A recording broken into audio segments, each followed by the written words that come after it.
खोटा narrative set करून तुम्ही ज्या पद्धतीने माझी बदनामी केली, डॉक्टर सुजयची बदनामी केली, शेवटी दहशतीचं जे झाकण आहे त्यांच्या तालुक्यातल्या जनतेनेच आता मला वाटतं फेकून दिलं आहे आणि सर्व दबाव, सर्व पैशाचा अन्य सगळ्या बळाचा वापर करून पाहिला त्यांनी शेवटी.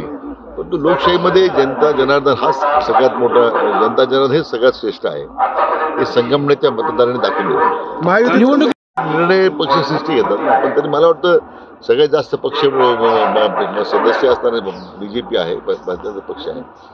मला वाटतं आमचे नेते माननीय देवेंद्रजींनी ज्या गतीने सगळं व्यूहरचना केली आहे निवडणुकीत, मला वाटतं खरं म्हणजे मला विचारलं तर आमचे नेते देवेंद्रजी आहेत, अतिशय राज्याला समर्थपणे घेऊन जाऊ शकतील.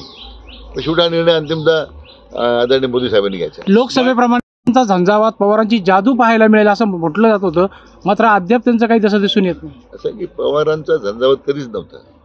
लोकसभेला जो खोटा नॅरेटिव्ह होता, घटना बदलणार, संविधान बदलणार, त्याला बळी पडले लोक. पवारांची विश्वासार्हता महाराष्ट्राच्या राजकारणात केव्हा संपली आहे.